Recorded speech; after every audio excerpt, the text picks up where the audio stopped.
Money Monday, and we are talking about the debt ceiling crisis. David Seeger, of course, joins us. David, let's check in with the markets first. Well, right now, Europe is all down. All the indices in Europe seem to be down there. They got concerns over there about weakness in the market.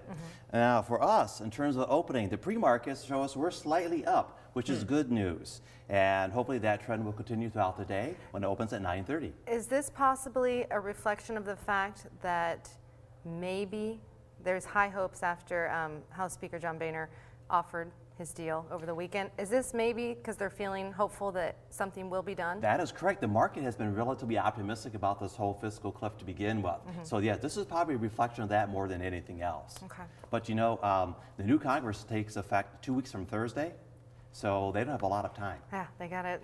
Right. This is the week. This is the week. And that includes Christmas week when they're not around, Exactly. supposedly. Right.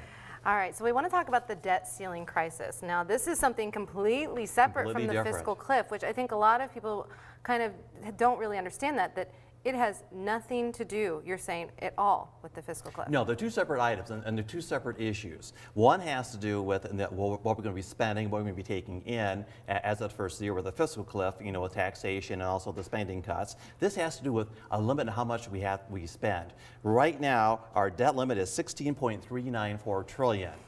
And when I sent you the information last week, we had about $130 billion left to go. But as of this morning, we only have $111 billion to go. So by my calculations, looking about 4 or 5 weeks before we hit that limit. Okay, the last time that we saw this was August 2011? August of 2011. Okay. And they kicked it down the road, They didn't did. They did. And they maybe do that again as well. So what is the biggest misconception about the debt ceiling? Well, people think about the debt ceiling is that, well, okay, if they raise the debt ceiling some more, they can spend some new money. They're not. What they're doing is this. That money has already been appropriated. That money is already going to be spent. This is just allowing the government to borrow more.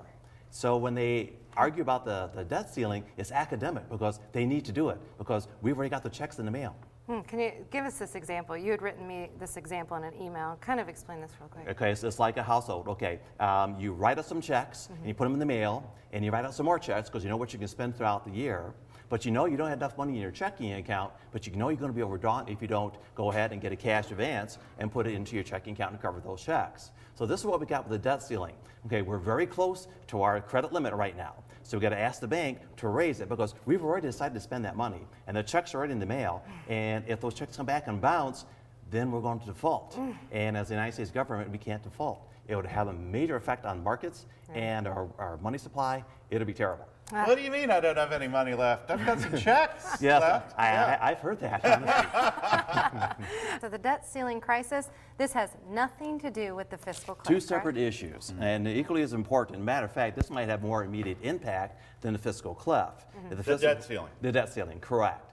Exactly. Right now, we've got about $111 billion left on our credit line. Last week at this time, we had about $130 billion. So we're using that pretty fast. At this rate, we're looking about 4 to 5 weeks before we hit the ceiling again. Okay, now last hour we had talked about the misconceptions, which we will of course post on our webpage, northwestohio.com. But right now we want to talk about the scenarios of what could possibly happen coming up here in the next couple of weeks if nothing's done. Exactly. But the first and best scenario will be that they come to some type of agreement and raise the debt ceiling accordingly because they already decided to spend the money. So let's just raise it accordingly by another couple trillion, get the can down the road like we've done, and worry about that later. Will that lead to another downgrade?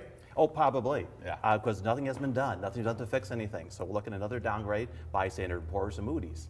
Now, this one scenario, the government can shut down partially? Yes, and they've done that before. Back in 1995, they had a disagreement with the budget. They shut the government down partially, and only essential services were running, so they were able to take that money and pay the debts and obligations.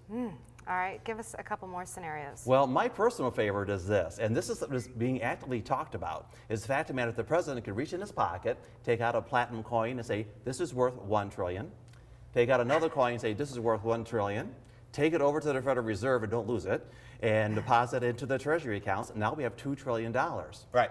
It's money by fiat. Fiat is, and that's how our money system works anyway. The full faith and credit of the United States government backs up our dollars, and it's really no different than money you've got in your pocket right now. The government says it's worth $20, well then that's what it's worth. And the same thing with the $1 trillion coin.